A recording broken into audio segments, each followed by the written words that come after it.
Assalamualaikum warahmatullahi taala wabarakatuh. Saya Zafroni Abu Hayis dari Prodi Tasawuf dan Psikoterapi Fakultas Usuluddin dan Filsafat Universitas Islam Sunan Ampel Surabaya semester 7.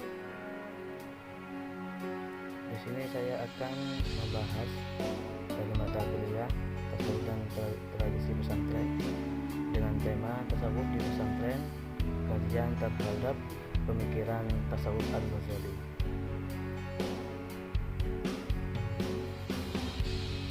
Pesantren tidak hanya mengajarkan ilmu pengetahuan, tetapi juga yang paling penting adalah membentuk karakter atau akhlak santri. Pembentukan karakter atau akhlak santri dilakukan dengan dua cara, yakni pengajaran kitab akhlak dan tasawuf. Teladan dari kiai kitab tasawuf yang diajarkan di pesantren adalah berbasis kepada tasawuf Al-Ghazali.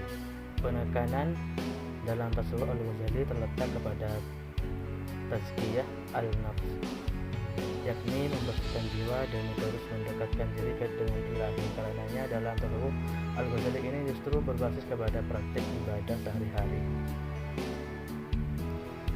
Pesantren merupakan lembaga pendidikan Islam tradisional yang sudah ada sejak seluruh Indonesia merdeka. Menurut Nonsulis Mariji, pesantren merupakan lembaga pendidikan yang asli Indonesia yang seandainya tidak dijajah oleh Belanda maka akan menjadi ciri khas pendidikan hingga saat ini. Tasawuf merupakan salah satu khazanah ilmuwan pesantren yang sangat penting. Hampir setiap pesantren mengembangkan dan mengajarkan khazanah ilmuwan ini.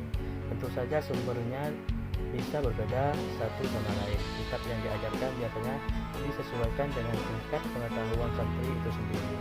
Namun pada umumnya hampir setiap pesantren di Nusantara menjadikan Al-Ghazali sebagai rujukan dalam pembelajaran tasawuf di pesantren. Kitab-kitab Al-Ghazali dari Bidayatul Hidayah hingga Magnum Opusnya Ihya Ulumuddin, kitab-kitab Al-Ghazali menjadi rujukan utama dalam proses pembelajaran tasawuf di pesantren. Bahkan kitab-kitab kecil yang lebih simpel juga merujuk kepada tasawuf Imam Al-Ghazali tersebut. Dalam pandangan Al-Ghazali, tasawuf yang dicontohkan Nabi Muhammad SAW sebagai dasar tasawuf sunni hakikatnya tidak bertentangan dengan syariah dan memang tidak perlu dipertentangkan, hanya belum tampil tokoh yang mampu memberi penjelasan logis dan komprehensif yang mampu menjembatani ketegangan syariah dan tasawuf. Tentu saja dalam perjalanan masing-masing memiliki dimensi menyimpang. Dalam tasawuf yang dipandang jalan paling luhur juga terdapat penyimpangan yang dilakukan oleh oknum tertentu dalam motif-motif duniawi. Demikian juga dalam syariah. Dalam pengertian fikih terdapat banyak penyimpangan berupa pemanfaatan fatwa-fatwa untuk kepentingan duniawi, mendukung kekuasaan tiran, popularitas dan sebagainya. Kedudukan ilmu tasawuf.